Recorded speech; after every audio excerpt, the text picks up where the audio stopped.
بات سنیں. حضرت عبداللہ بن جبیر رضی اللہ تعالیٰ عنہ حضور کے صحابی ہیں.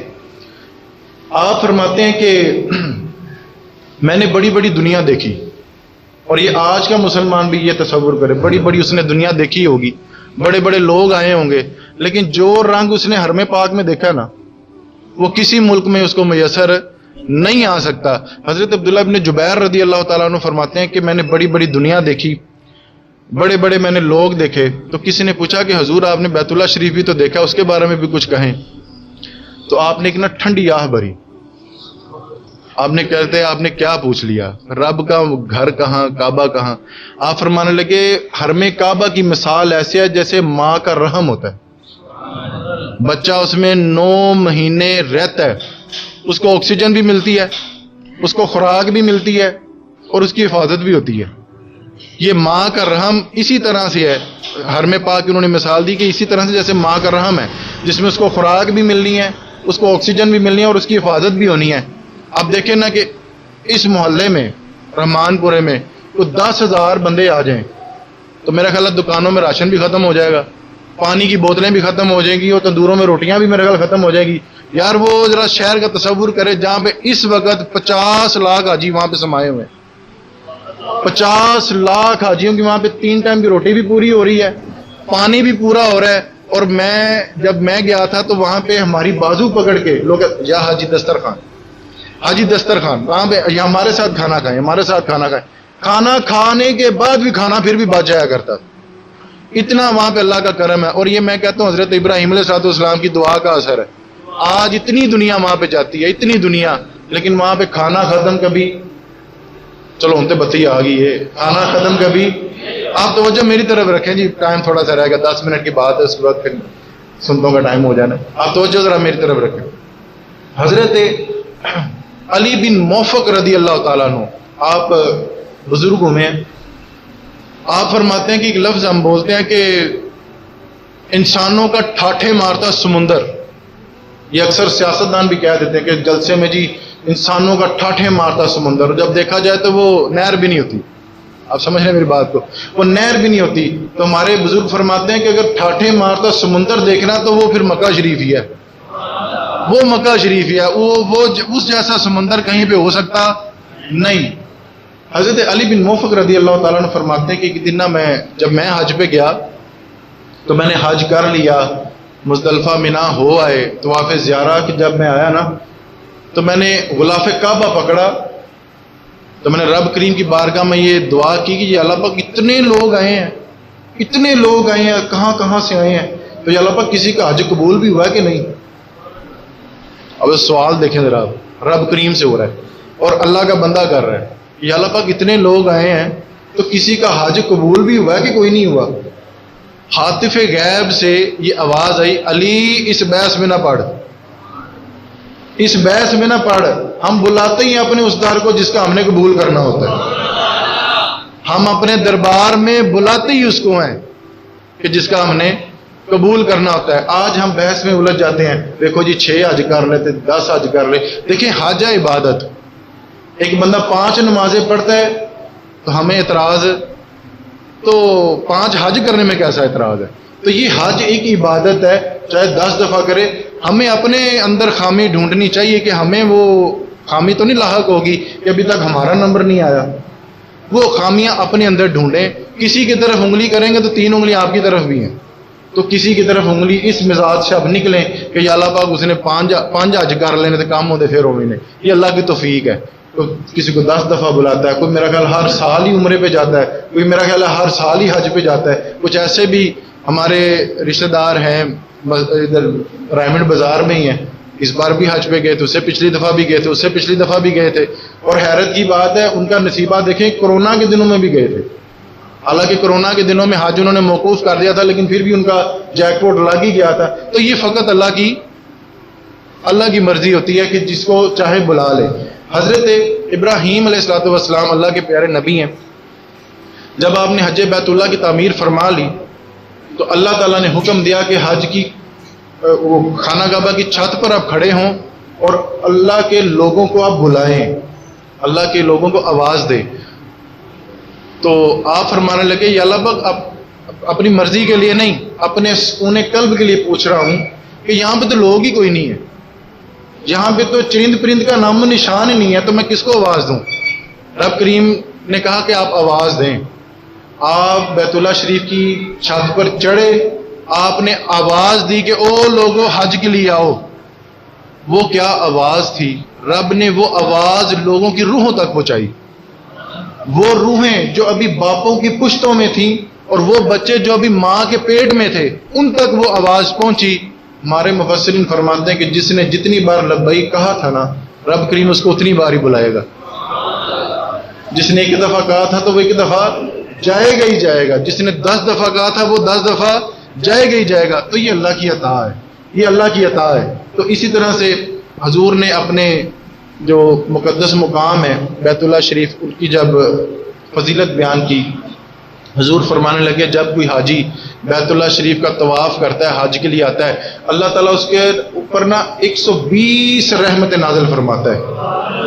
اور پھر 120 نہیں، حضور نے کیٹیگری کر کے بتایا، 60 رحمتیں اس پر جو صرف طواف کر رہا ہے، کوئی نماز نہیں نیتی، کوئی روزہ نہیں، صرف طواف کر رہا ہے، صرف چکر لگا رہا ہے، 60 رحمتیں اس پر آئیں گی۔ اب جو بندہ طواف کے بعد جب نماز کا ٹائم ہوا، اس نے باجماعت نماز پڑھی، تو 40 رحمتیں اس پر جس نے مطاف میں باجماعت نماز ادا کی، 40 رحمتیں اللہ تعالیٰ اس پر نازل فرمائے گا۔ اور رہ گی 20 رحمتیں۔ ہمارے بزرگ تو فرماتے ہیں کہ ایک قطرہ بخشے مینوں تے، رحمت دا ایک قطرہ بخشے مینوں تے کام بن جاتا ہے میرا۔ تو یہاں پہ تو چھما چھم رحمتیں برس رہی ہیں۔ حضور فرمانے لگے جو صرف بیت اللہ شریف کو تکتا رہے، صرف بیٹھا رہے اور صرف تکتا رہے، 20 رحمتیں اس پر آئیں گی۔ تو یہ حضور نے ہم تک یہ باتیں پہنچائی ہیں۔ آپ یقین کریں کہ 8 ذی الحج کو، 7 ذی الحج کو حاجی حرام باندھ لیتا ہے، پھر عمرہ کرتا ہے، پھر طواف کرتا ہے، پھر 10 ذی الحج کی شام کو اس نے مینا پہنچنا ہے، عرفات پہنچنا ہے، مزدلفہ واپس آنا ہے، پھر مینا آنا ہے، پھر جمرات کی رمی کرنی ہے، پھر قربانی کرنی ہے، اور پھر جناب اس نے حلق کروانا ہے، اس نے ٹینڈ کروانی ہے۔ اس کے بعد پھر واپس جو حج کا بڑا رکن ہے طواف زیارہ کرنی ہے۔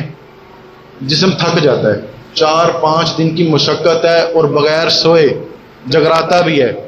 تو حاجی بعض دفعہ بیٹھے ہوتے ہیں تو وہ کہتے ہیں کہ بھی آج نہیں طواف زیارہ کریں گے، اسی کل کر لواں گے، کیونکہ 10 کی رات کو وہ بیٹھے ہیں، 11 اور 12 کی مغرب تک آپ طواف زیارہ کے لیے جا سکتے ہیں، کیونکہ رش زیادہ ہوتا ہے۔ تو علماء کرام نے اس پر تھوڑی سی نرمی برتی ہے کہ آپ 12 کی شام تک آپ طواف زیارہ کر سکتے ہیں۔ تو وہ ایک بزرگ کہنے لگے یار میں بڑھا بننا وا تو آپ کل لگے چلیں گے، آج تھوڑا نا آرام کر لیے۔ تو ایک بچہ بیچ میں سے بولا کہ کل نہیں آپ اج ہی چل رہے ہیں، کل نہیں آپ۔ وہ 7-8 حاجی بیٹھے سن، ایک کہتا یار جی تم چلیں گا تو چل پھر میں بھی چل رہا۔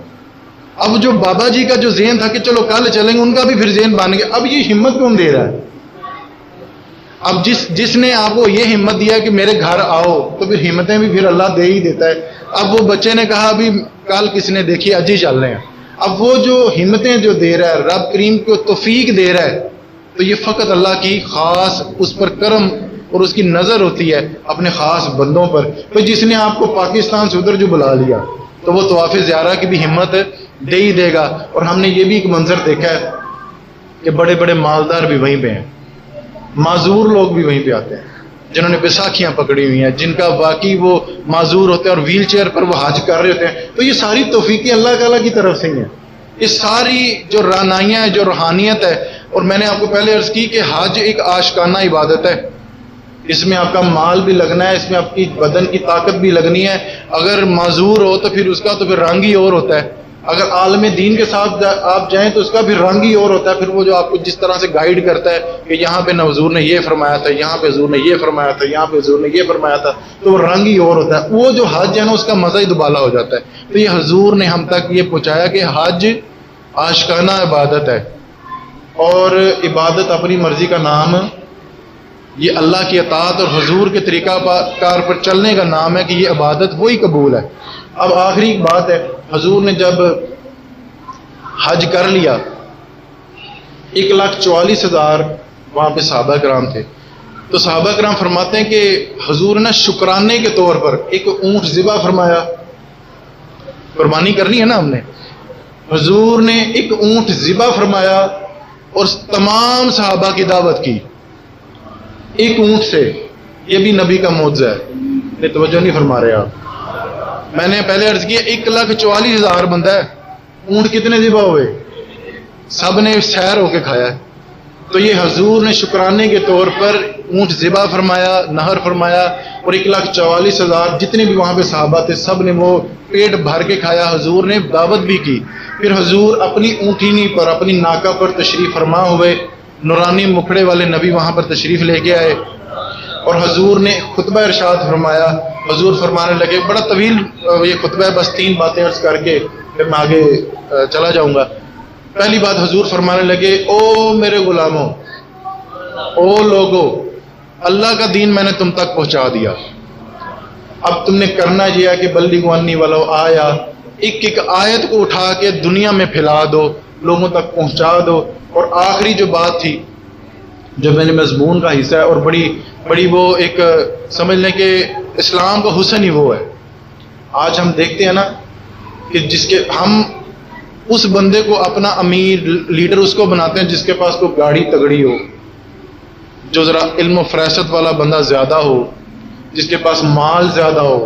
لیکن اسلام کا یہ مزاج نہیں ہے. حضور نے فرمایا کہ کسی عربی کو عربی پر کوئی فوقیت حاصل نہیں, کوئی فضیلت حاصل نہیں. کسی کالے کو گورے پر, کسی گورے کو کالے پر کوئی فضیلت نہیں. ان اکرمکم عند اللہ اتقاکم, جو اللہ سے زیادہ ڈرنے والا ہوگا اللہ کی بارگاہ میں وہی زیادہ محبوب ہوگا.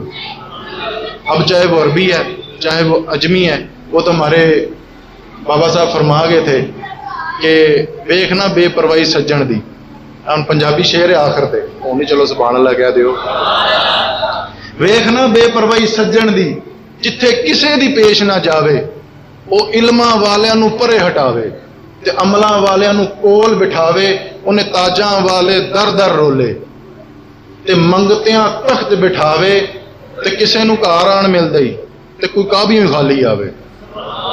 ویکھنا بے پرواہی سجن دی. اور یہاں پہ بابا بلے شاہ نے بھی تھوڑا سا شکوہ کیا ہے, وہ بھی آپ چلے سنتے چلیں کہ حج بھی کیتی جاندے ہو تے لہو بھی پیتی جاندے ہو, پھٹ دلاں دے سیندے نہیں تے ٹوپیاں سیتی جاندے ہو, تے نفس تے چھری پھیر دے نہیں تے دمبے کیتی جاندے ہو, فرض بھلائی بیٹھے ہو تے نفلاں نیتی جاندے ہو.